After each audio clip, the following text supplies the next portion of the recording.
শেখ মুজিবের বিরুদ্ধে আমাদেরকে কথা বলতে হয়েছে, স্বাধীনতার সপক্ষের লোক শেখ হাসিনার বিরুদ্ধে আমাদের কথা বলতে হয়েছে।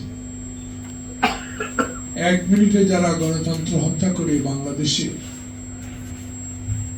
আকাঙ্ক্ষিত স্বাধীনতার ফলটা আমাদেরকে, সুফলটা আমাদেরকে, আমার বামে ডানে যারা বসে আছেন তাদেরকে দেয় না। তাই আমরা আওয়ামী লীগের পক্ষে কথা বলিনি, আওয়ামী লীগকে সমর্থন দিতে পারিনি। এই জন্য আমি ঢাকা বিশ্ববিদ্যালয়ে পড়তে কোনোদিনও শেখ মুজিবুর রহমানকে পছন্দ করতাম, হ্যাঁ দল করতাম, ছাত্রলীগ করতাম, কারণ কতগুলো কথা আমি শুনতাম। নূরে আলম সিদ্দিকী সাহেব মারা গেছেন, ওনার সাথে আমি যেতাম প্রায়। মাখন ভাই মরে গেছে, তার সাথে প্রায় যেতাম, আমার ভালো লাগতো।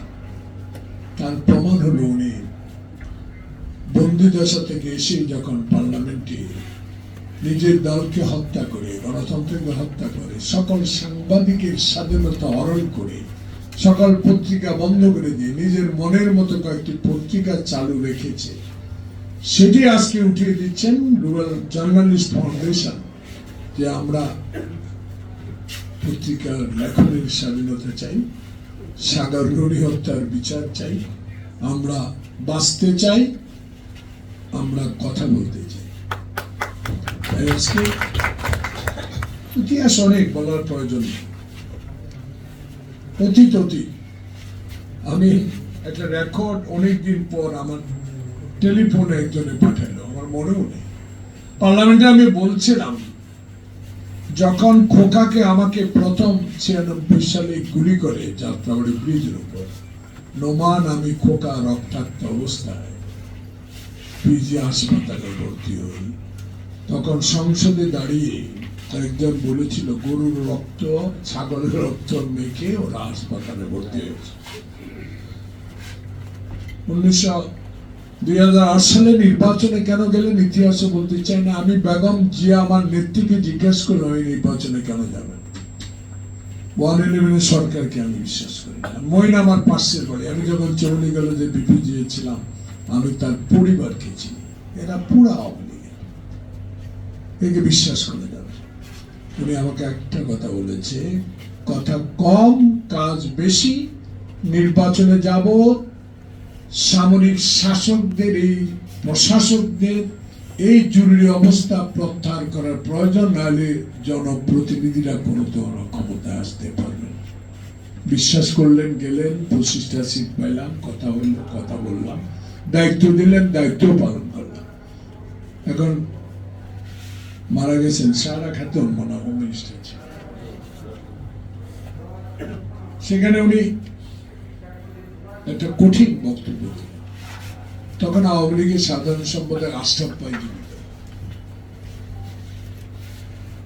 ফেলানিকে গুলি করে তার কাটায় ঝুলায় রাখলো। তখন আমি পয়েন্ট অফ অর্ডার দিলাম, আব্দুল হামিদ সাহেব স্পিকার, ফ্লোর দিবেন, চিৎকার দিয়ে দাঁড়াইয়ে দিলাম, বসেন, বসে যাই।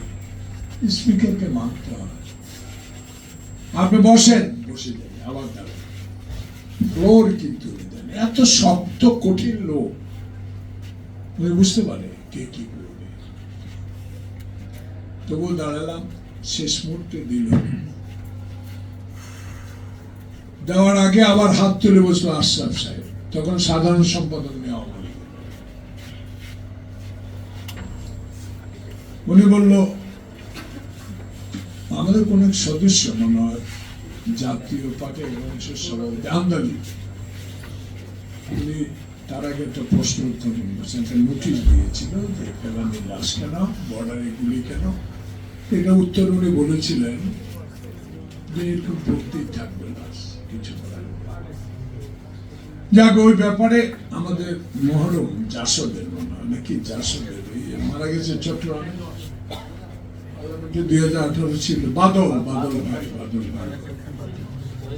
মহিউদ্দিন বাদল, খুব ভালো বলে। যুদ্ধের সময় একসাথে ছিলাম, একই কোম্পানি ছিলাম, কুমড়া খেতাম, ডাল খেতাম, অনেক ইতিহাস তার সাথে।